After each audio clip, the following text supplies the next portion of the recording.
তারপর তিনি বিরোধী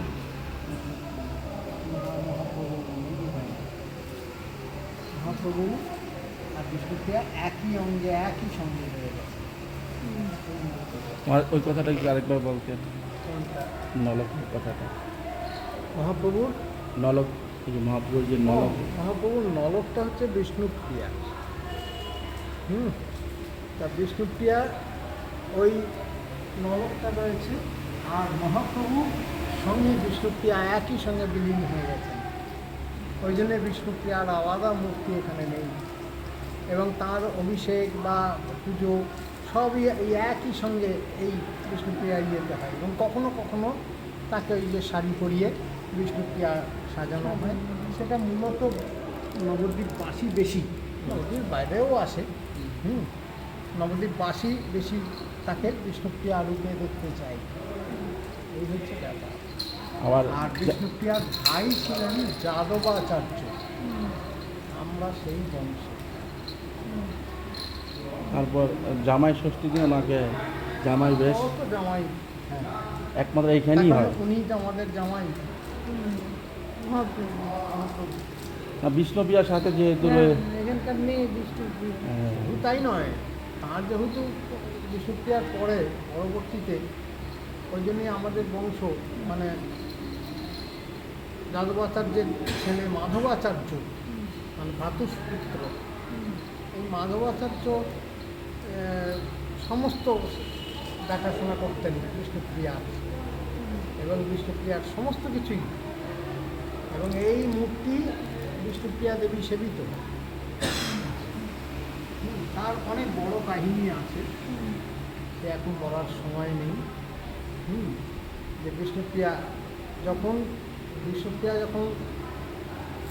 মহাপ্রভু যখন মানে এই ধরাধাম ত্যাগ করলেন, তখন বিষ্ণুপ্রিয়াকে তিনি সামনে এই রূপে, মানে মহাপ্রভু বিষ্ণুপ্রিয়া তখন ইয়েতে শুয়ে রয়েছেন,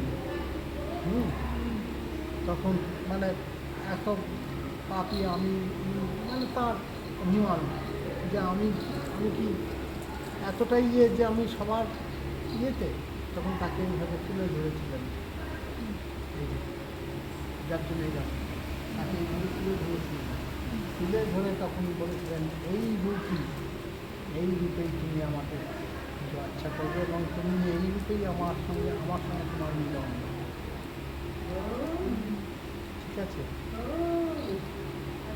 যদিও সন্ন্যাস নেওয়ার পরে ওইটা ব্যাপার নয়, ওটা ব্যাপার হচ্ছে সন্ন্যাস নেওয়ার পর যখন উনি 12 বছর পর শান্তিপুরে এসেছিলেন, এই শান্তিপুরে আসার সময় তখন নবদ্বীপবাসীর সবাই গিয়েছিল তাকে করতে, দেখতে, তার সঙ্গে সাক্ষাৎ করতে, কিন্তু তার বারণ ছিল যে স্ত্রী মুখ তো দেখবেন না, সুতরাং তিনি যেন না আসেন, স্ত্রী মুখ দেখবেন না। সেইখানেই তখন তিনি যে আমি এতটাই পাপী যে আমি কি তোমার দর্শন পাবো না বলে তখন একদম লুটিয়ে পড়েছেন। তখন এই মহাপ্রভু এই রূপে তাকে এইভাবে তুলে ধরেছেন যে তুমি তো আমার রাধিনী শক্তি, অন্যরা আমাকে কিভাবে দেখে, আর তুমি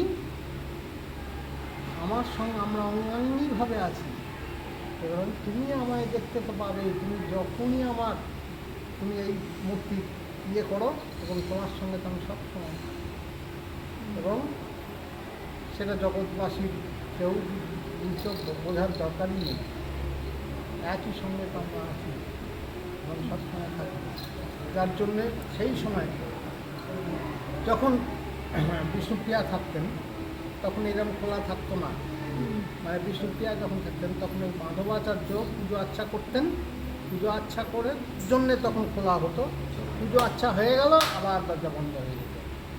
তখন বিষ্ণুপ্রিয়া তার সঙ্গে কীভাবে থাকতেন, কী চলতেন জানে না, তার কোনো এই হচ্ছে বিষ্ণুপ্রিয়া। যখন মহাপ্রভু চলে গেলেন, মহাপ্রভু তো 48 বছর বয়সে চলে গেলেন, আর বিষ্ণুপ্রিয়ার তখন বয়স হচ্ছে 42।